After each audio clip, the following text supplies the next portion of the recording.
વિદ્યાર્થી મિત્રો, હવે આજે ગૂઢ વિધેયોના વિકલન અને ત્યાર પછી 5.3 આપણે ગૂઢ વિધેય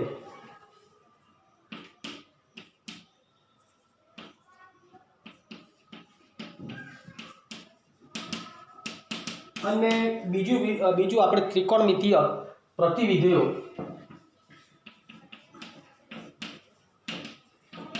આ બેના આપણે વિકલનો આપણે જોવાના છે.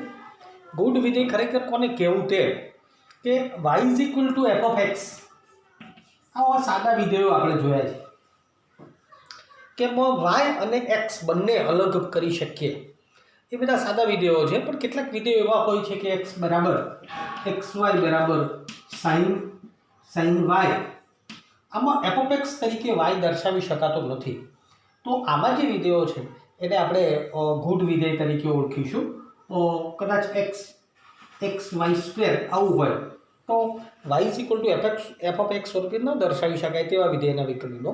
અને એમાં કોઈ નવું સૂત્ર નથી આવતું, ખાલી થોડું yનું વિકલન કરવાનું આપણે ધ્યાનમાં રાખવાનું છે, એટલે એનો કોઈ સવાલ નથી. ત્રિકોણમિતીય પ્રતિવિધેયો છે એ આપણે જરા સૂત્રો જોવાના છે કે d/dx of sin inverse of x બરાબર 1/1 - x². બીજું છે d/dx of કે cos છે, cosનો ગુણધર્મ માઇનસ આવે છે એવું છે, આના પણ -1/1 - x². d/dx of tan inverse x = 1/1 + x². અને d/dx of cot inverse x બરાબર -1/1 + x². એ રીતે d/dx of sec inverse x બરાબર 1/mod x વર્ગમૂળમાં x² - 1. અને d/dx of cosec inverse x = -1/mod x વર્ગમૂળમાં x² - 1. પહેલાં એક વખત તમે લખી નાખો, ફરી એક વખત આપણે પછી હું સમજાવી દઉં છું.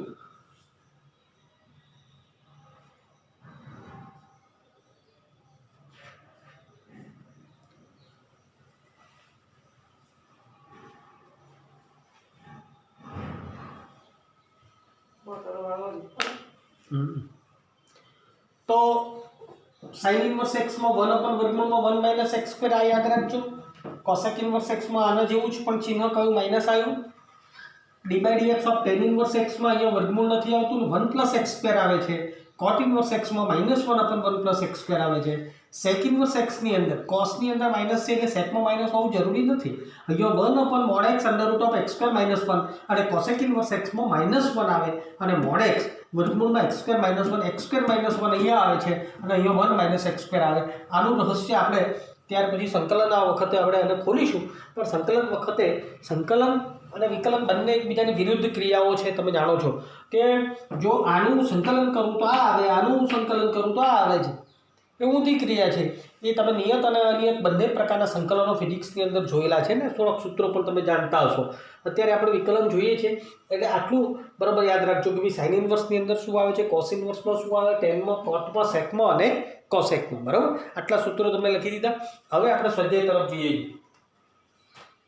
બીજું આની અંદર બીજી કોઈ પ્રકારની થિયરી નથી.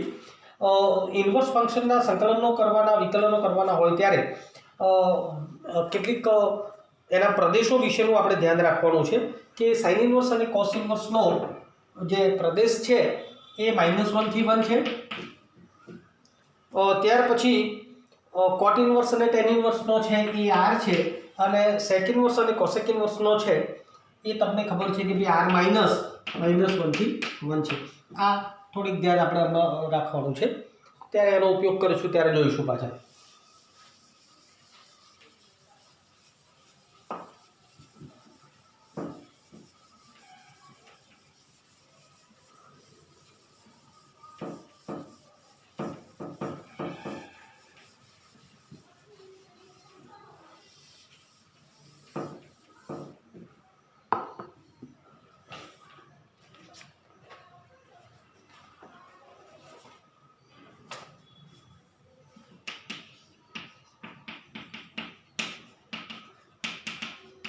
આ ઉપર લખેલું છે કે dy બાય dx શોધો, dy બાય dx એટલે એફએસ ઓફ x શોધો એવું છે.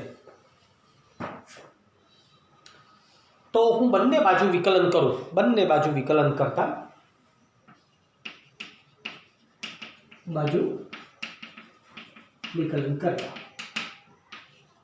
dy by dx of 2x plus 3y dy by dx of sin x. તો 2x નું શું થશે x અને સોરી 2x નું 2 થશે અને 3 y નું થશે dy by dx. પછી અહીં તો sin x જો તો sin x નું cos x. બરાબર, બગડાને હું આ તરફ લઈ લઉં.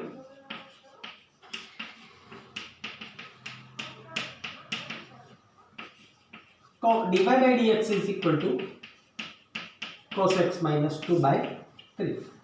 બસ આ dy by dx આટલું આ રીતે શોધવાનું છે.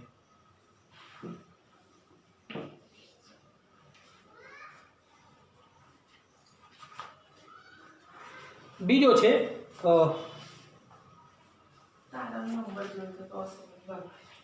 મને એમને આવડે 2x plus 3y બરાબર નીચે જાઓ sin y. અરે પેન જોઈતી લખી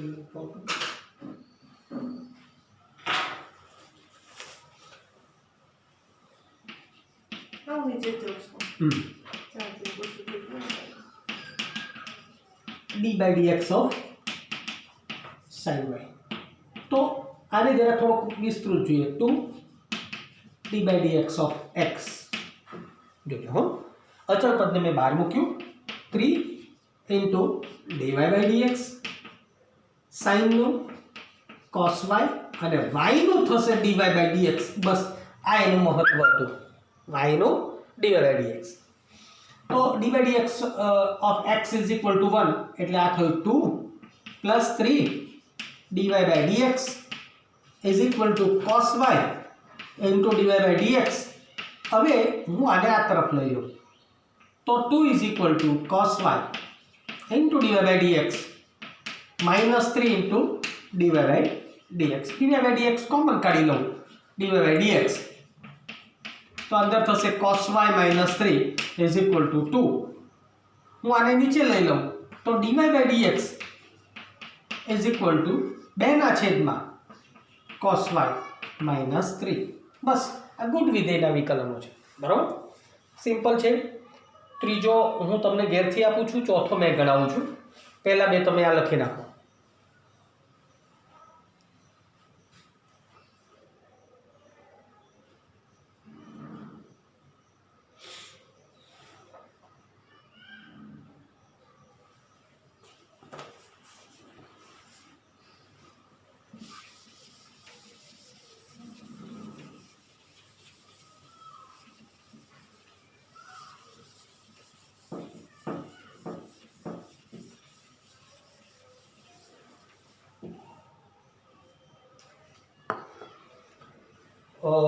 ચોથો જોઈએ છે xy plus y square બરાબર 10x વત્તા y. બંને બાજુ વિકલન કરતા એવું અહીંયા વચ્ચે લખવાનું,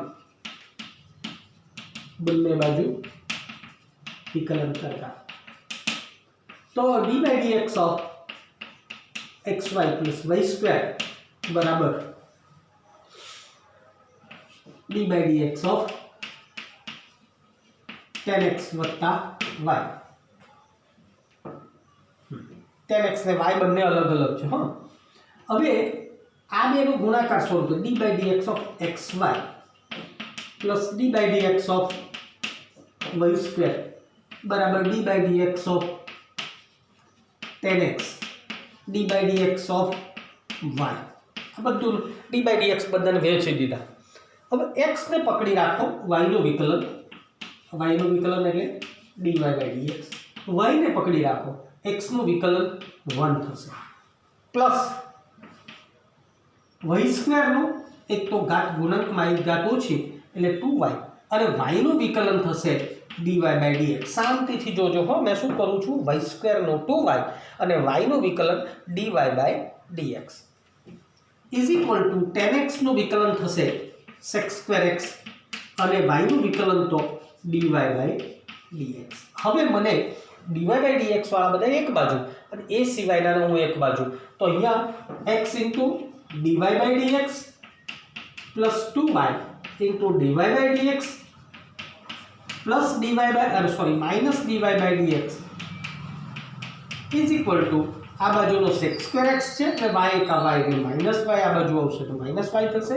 હું dy બાય dx ને હું કોમન કાઢી લઉં, મારે dy બાય dx શોધવાના છે એટલે x વત્તા 2y minus 1 is equal to sec²x minus y.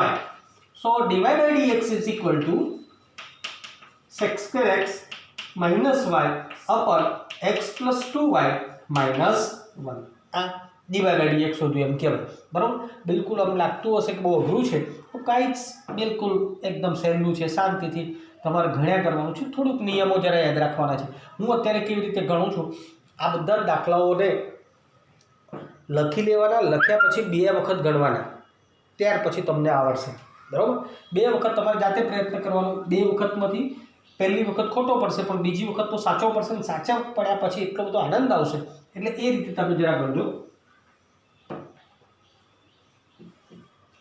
જો 5મો નથી ગણતો, હું 6થો ગણું એટલે તમને 5મો આવડી જશે. x³ plus x²y plus xy² plus y³ બરાબર 81. અહીંયા પણ બંને બાજુ વિકલન કરી દઈએ તો dy by dx of x³ plus x²y plus xy² plus y³ is equal to dy by dx of 81. 81 એટલે 81 નું વિકલન તો 0 થઈ ગયો. હવે x³ નું વિકલન કરું મેં કે હજુ જરા પદ જુદા પાડી દઉં કે x³ plus dy by dx of x²y plus d by dx of xy² plus d by dx of y³ is equal to 0. બરાબર. x³ નો શું થશે 3x². આ x² પકડી રાખો, x² પકડી રાખો, y નો dy by dx વત્તા હવે આનું જ કરીએ છીએ આપણે. હા, y ને પકડી રાખીએ x² d by dx of x². x² નું કેટલું થશે 2x, એટલે આનું પૂરું થયું. આની વાત આવી. ચલો x ને પકડી રાખો, y² નું પહેલા તો 2y સ્ક્વેર છે એટલે, અને y નું થશે dy by dx. હવે કોનો વારો રહ્યો, y² ને પકડી રાખો, d by dx of x એટલે એનું થયું 1 પ્લસ y³ નો 3y² અને y² નું અને y નું થશે dy by dx is equal to 0. મને હવે dy by dx વાળા 3 પદો અહીં દેખાય છે, બાકીના બધાને આ બાજુ મૂકી દઈએ. એટલે હવે હું આ પ્રમાણે લખું x² into dy by dx plus 2xy into dy by dx plus 3y² into dy by dx is equal to minus 3x² પહેલું minus 2xy minus y². હું dy by dx કોમન કાઢી લઉં, dy by dx તો અંદર કૌંસમાં x² plus 2xy plus 3y² બરાબર, હું minus ને કોમન કાઢી લઉં છું, 3x² 2xy plus y². હું આને નીચે લઈ લઉં, so dy by dx minus 3x² plus 2xy plus y² upon x² plus 2xy plus 3y². આ dy by dx આપણે શોધ્યું, લખી નાખો આ પર.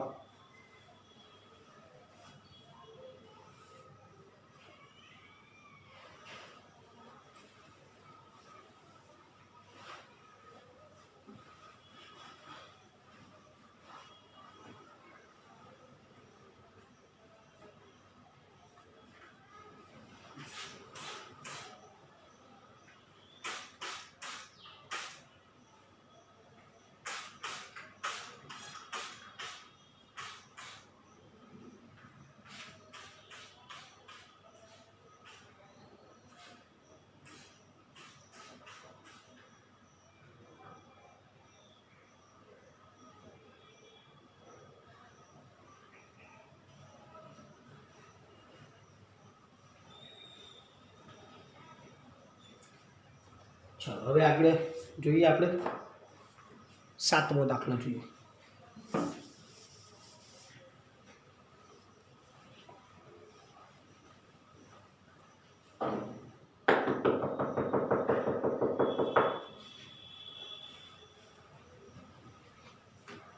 તો બીજી એક વાત કરતો જાઉં કે વચ્ચે ઈચ્છા હતી કે 1 થી 4 ચેપ્ટરનું બધા બાળકો ટેસ્ટ લખશે અને એમાં મને આનંદ આવશે, ત્યાર પછી હું એમનો બીજો ટેસ્ટ લઈશ. પણ હવે થોડા લોચા તમારા દેખાઈ રહ્યા છે.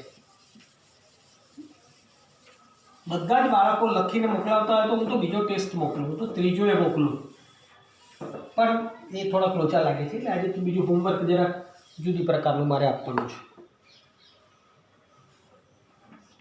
7મો દાખલો છે.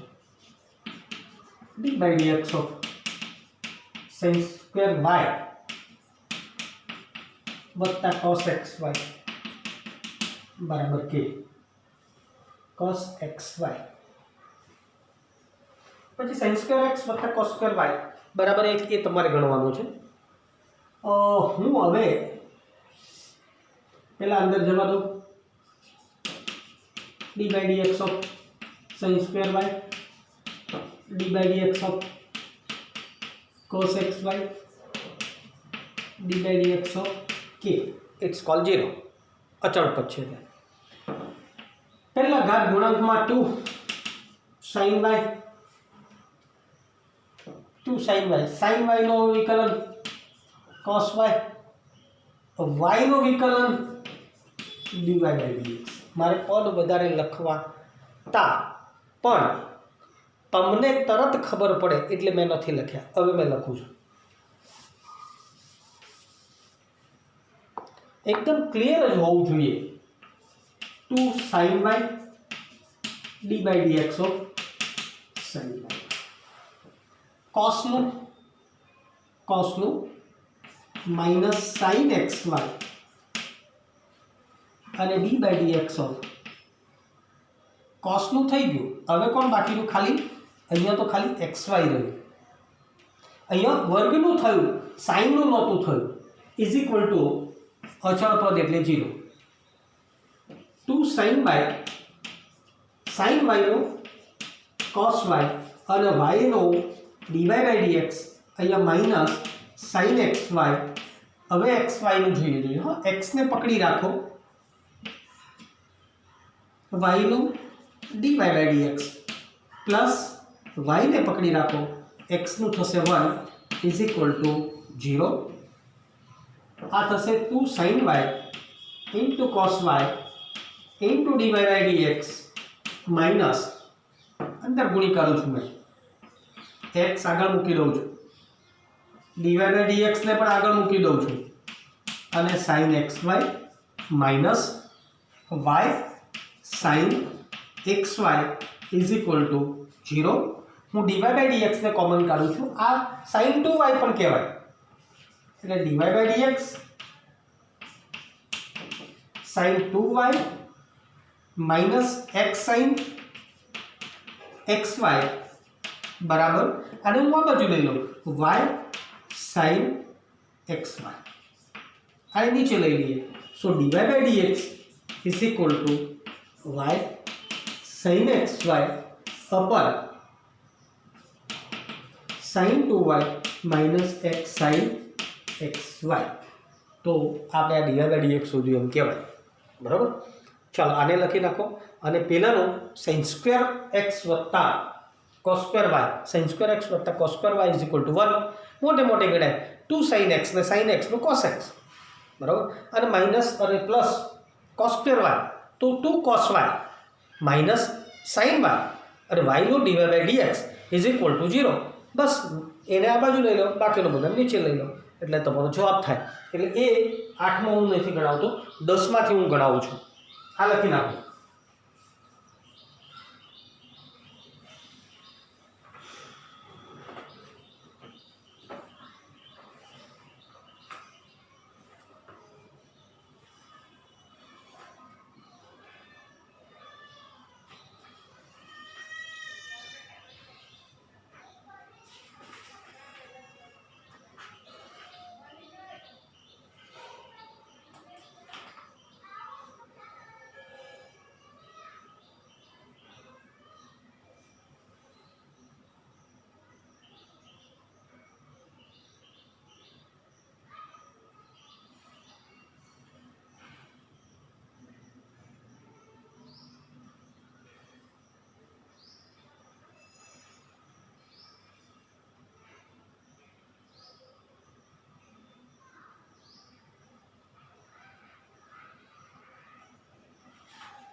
ચાલો હવે આગળ જોઈએ. હવે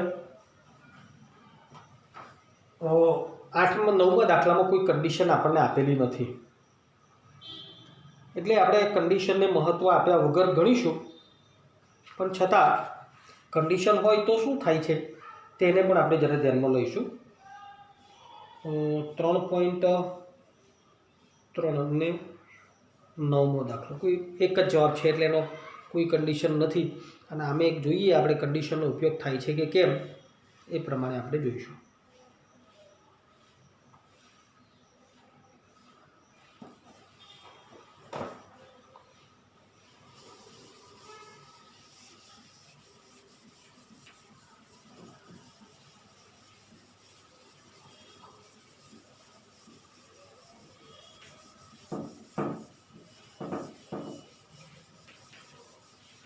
હું પહેલા દાખલાને બે રીતે ગણું છું.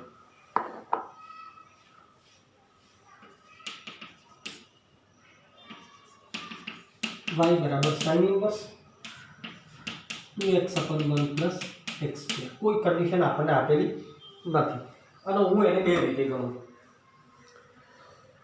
જો sin ઇન્વર્સ x નું સૂત્ર છે 1 upon under root of 1 minus X square.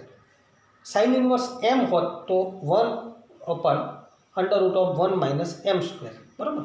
तो ये सूत्र प्रमाणे हूँ dy by dx is equal to 1 अपन वर्गमूल में 1 minus 2x upon 1 plus X square नो हूँ स्क्वेर कर दो અને પછી dy by dx of 2x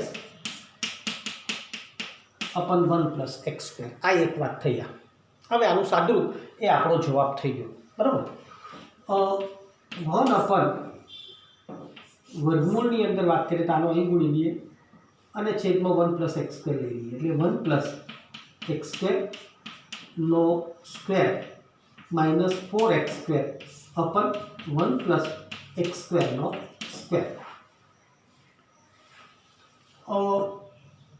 छेद अचल अहींया એટલે 1 प्लस एक्स स्क्वेर अचल अंशનું विकलन D by dx of 2x minus अंश अचल 2x अचल D by dx of 1 plus X square अपन 1 प्लस एक्स स्क्वेर नो स्क्वेर. હવે આ છેદના છેદમાં અંશમાં જશે એટલે આ ઉપર જશે. આ તો પ્લસ જ છે, બધું સ્ક્વેર છે એટલે પ્લસ છે, એટલે વર્ગમૂળમાંથી બહાર મૂકવાથી કોઈ ટેન્શન છે નહીં. એટલે હું ખાલી સીધું 1 પ્લસ એક્સ સ્ક્વેર મૂકી દઉં અને અહીંયા 1 પ્લસ એક્સ સ્ક્વેરનો સ્ક્વેર એટલે 1 plus 2x square plus X raise to 4 minus 4x square into 1 plus X square 2x નું વિકલન થશે 2 કૌંસમાં 1 plus X square minus 2x અને 1 પ્લસ એક્સ સ્ક્વેરનું પાછું આ 2x થશે છેદમાં 1 પ્લસ એક્સ સ્ક્વેર નો સ્ક્વેર. તો આ બે કટ થઈ જશે ઇઝ ઇક્વલ ટુ 1 अपन वर्गमूल में 1 minus 2x square plus X raise to 4 into 2 plus 2x square minus 4x square अपन 1 प्लस एक्स स्क्वेर आउर इज इक्वल टू 1 अपन वर्गमूल में 1 प्लस एक्स स्क्वेर है एटले ऊंधू कर थी जाए कि भाई एक्स स्क्वेर माइनस 1 नो वर्ग करो. अहींया थशे 2 माइनस 2x स्क्वेर छेदमां 1 प्लस एक्स स्क्वेर.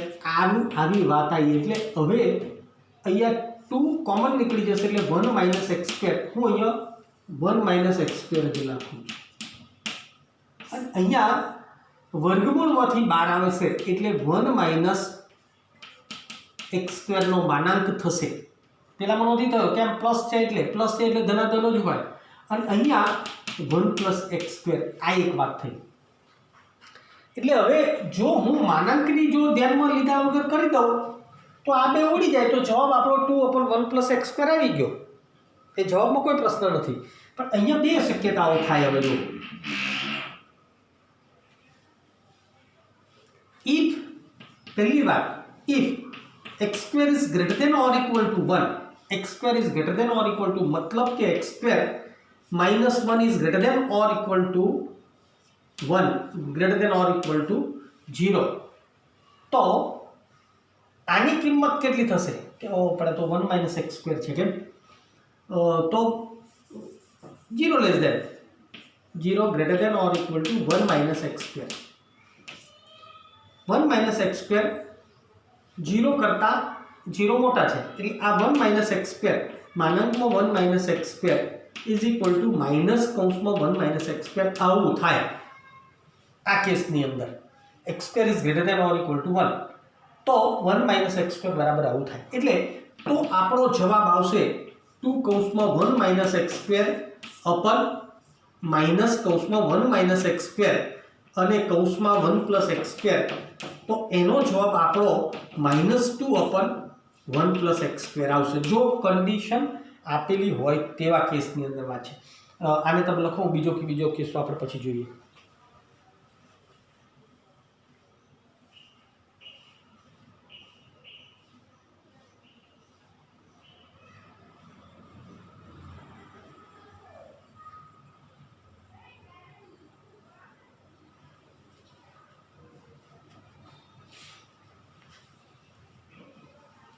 આને ખરેખર આને આ રીતે લખાય mod x એટલે કે x is greater than or equal to 1 એટલે x² is greater than or equal to 1 થઈ ગયું ને.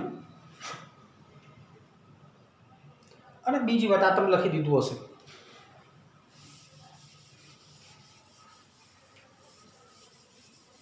બીજી વાત આવી કે x ઇઝ લેસ ધેન 1 એટલે કે x² ઇઝ લેસ ધેન 1 તો 0 લેસ ધેન 1 - x² એટલે 1 - x² તો 0 કરતા મોટા એટલે ધન છે એટલે 1 - x² is equal to 1 - x² આવું થાય. અને આવા કિસ્સાની અંદર શું થશે આવા કિસ્સામાં શું થશે તો આપણો dy/dx છે ઇઝ ઇક્વલ ટુ 2 કૌંસમાં 1 - x². હવે અહીંયા ધન થઈ ગયું એટલે 1 - x² અને 1 + x².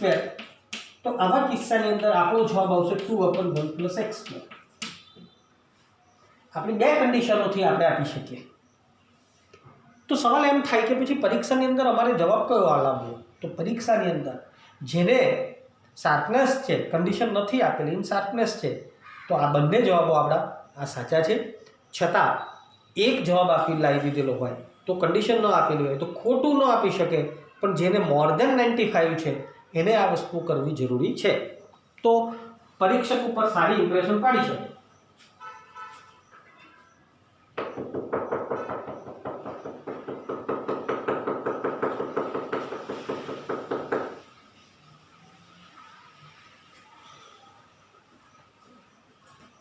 જો હવે આ દાખલાને આપણે હું બીજી રીતે જોઉં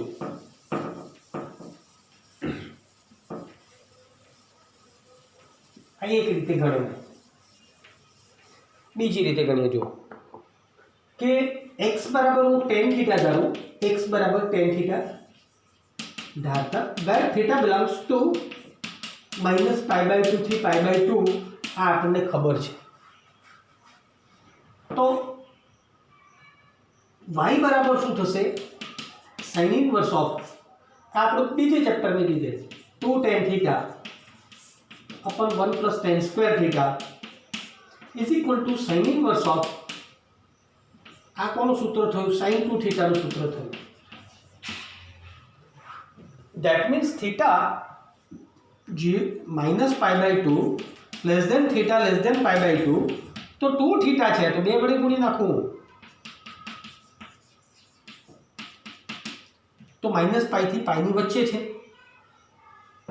અને ઇઝ ઇક્વલ ટુ આ શું થશે 2 થીટા થશે અને થીટા ઇઝ ઇક્વલ ટુ શું થશે tan inverse of x tan inverse of x હવે y બરાબર 2 tan ઇન્વર્સ ઓફ x આવી ગયું તો dy/dx is equal two 2 tan inverse x નું વિકલન 2 into dy/dx of tan inverse x એટલે 2 ઇન્ટુ 1 અપન વર્ગમૂળમાં 1 અપન 1 પ્લસ x² એટલે 2 અપન 1 પ્લસ x² આ સિમ્પલ રીતે આ ગણી કાઢવું હોય તો ગણી શકાય બરાબર પણ હવે પ્રશ્ન એમ થાય છે કે આની અંદર બે જવાબો કેમ નથી આવતા તો પ્રશ્ન પાછો અહીંયા જ આવી જાય છે -π લેસ ધેન 2 થીટા એટલે અહીંથી આમ જોઈએ તો પ્લસ પાઈ અને અહીંથી આમ જોઈએ તો માઇનસ પાઈ. તો સાઈનની અંદર આ બે જગ્યાએ હોય તો 0 થી પાઈ હોય. અહીંયા બે કન્ડિશનો થશે. 0 થી પાઈ હોય, 0 થી પાઈ તો એ ધન છે, અને અહીંયા 0 થી માઇનસ પાઈ હોય તે ઋણ છે. તો અહીંયા બે જવાબો આવશે, એટલે અહીંયા માઇનસ આવશે અને sine inverse of minus theta બરાબર માઇનસ સાઇન થીટા, એની રીતે -2 થીટા થશે. એટલે અહીંયા બે જવાબો હોઈ શકે. બરાબર. તો ચોપડીના જેવો જવાબ લાવવો હોય તો આ બધી માથાકૂટ કર્યા વગર સીધું અહીંથી અહીં પહોંચી શકાય. આ દાખલાને મેં આ રીતે બે રીતે ગણાવ્યો છે. આને તમે લખી રાખો અથવા કરીને.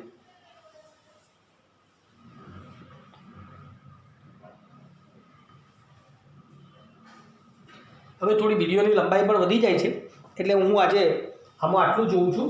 એના પછીનો દાખલો પછી જોઈશ. પણ મારે ખાસ બીજું એક હોમવર્ક આપવું હતું. મેં તમને આગળ વાત કરી હતી કે હવે ઘણા બધા વિદ્યાર્થીઓએ જો પેપર ન લખ્યું હોય તો એક દરેક વિદ્યાર્થી માટે ફરજિયાત, આપણા 23 વિદ્યાર્થીઓ માટે ફરજિયાત એક કહું છું મેં કે સ્વાધ્યાય 2.1 છે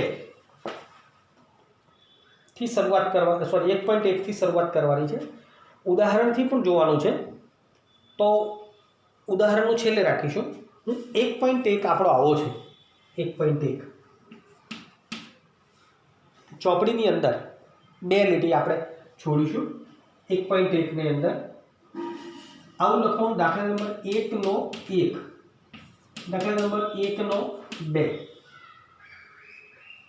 1 નો દા નહીં લખો તો 1 નો 3, 1 નો 4, 1 નો 5. બરાબર. આ એક લીટીમાં. પછી દાખલા નંબર 2, દાખલા નંબર 3, દાખલા નંબર 4, દાખલા નંબર 5, દાખલા નંબર 6,